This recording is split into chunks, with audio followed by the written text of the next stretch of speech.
Negotiation with different subsidiaries. Well, of course, we have a lot of experience in the Western Europe region, where the Netherlands is part of in the Microsoft world. But we are also active in many other parts of the world, and we would like to share some best practices with regards to that. So usually we have to adapt to the local negotiation culture in order to achieve a very good result for our clients. And it really depends. Also in Europe, we have different negotiations culture, where, for instance, we have a very active and present negotiation culture in the Netherlands. In Scandinavia, that's, for instance, more different. There people do not tend to negotiate on a very high and aggressive level, where, for instance, Spain, Portugal, again, you have very active and people with passion that do their negotiations. So generally speaking, you could say that if you look at the map in Europe, the discounts increase. The more you go south, the higher the discounts get. But you should also be aware of that. So if you are, for instance, part of an international organization, you should be aware that you are able to negotiate on several Microsoft tables. Of course, it's very challenging and difficult because Microsoft internally has prohibited the internal negotiations options. So it's quite hard. But if you position it in the right way and you are able to do that with the help of a good independent partner, you are able to do multi-geo negotiations, especially now with the ongoing exchange rates that are swapping and increasing into your benefit or not. It could be very beneficial to consider that. But do realize that not every Microsoft country is the same, and you really need to find someone within Microsoft that is willing to take the risk and using also you as a client to achieve their targets.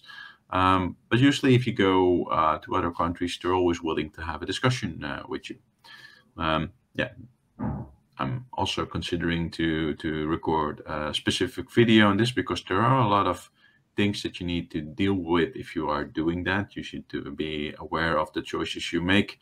For instance, if you go for an enterprise agreement in another currency than your own currency, you should be aware that the exchange rate could affect you. What's now going on with the euro and the dollar rate at this time. If you, for instance, had an enterprise agreement in dollars 2 or 3 years ago, you're paying quite a different price now. So you should be aware of that. We are considering to record a video on that.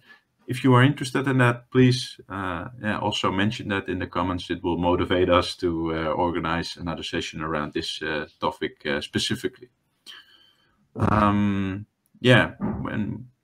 Floris, what was your most interesting encounter you had with Microsoft in the negotiation, not dealing with the Netherlands or in other countries? Do you have any nice example of a negotiation we did with a strange country to us in the past months? Well, I do. So what you're saying about the further south in Europe you go, the easier it gets, or the higher discounts get. I thought that was true, but I don't generally think it's the case anymore, because we've seen that there's quite a lot of customers in the south of Europe, for instance, that are even more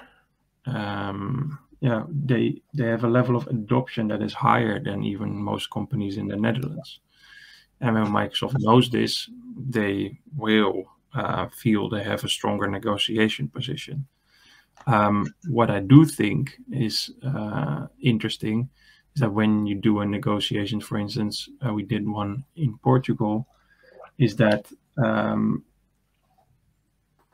they typically tend to negotiate a bit tougher than when you look more to the countries in the north of Europe. So those organizations are more easily willing and able to say, well, then I just don't contract. So company reached out to us, and their contract was already expired. So they were asking us, "Can you help us do the negotiation?" Now we're already outside of our EA term, and we were like, "Whoa, your contract already expired, and you didn't even feel the need to quickly sign something." Okay, that's nice. Well, yeah, we can definitely help. So we had to do everything in quicker than we usually like to do. But the way we looked at it, they made the best decision by not renewing on time and just let their contract run out and put the pressure on Microsoft. Like, okay, you want us to have this contract, so make it interesting for us. And they ended up getting a great deal. So again, my biggest learning from the past year is still, if you are willing and able and take the risk to push it down to the wire, to let it come down to the last minute, you will get a better deal. We did a different negotiation in the north of Europe, where they were easy to take a hit from Microsoft. So they would not prefer not to wait and sign, or Microsoft would grant them. And we actually had or tried to coach them to not do it, to wait, to see what would happen, to see when Microsoft would stress out and make the offer more beneficial to the customer. But the interesting thing there in the end was that Microsoft generally didn't seem to care. So that was quite refreshing to see as well. But yeah, it's interesting to see all these cultural differences, right? Yeah, it is. You should take advantage of it. So when you do this, please also know that Microsoft will not make it easy for you. They always have tried to limit the possibility of you contracting with another subsidiary.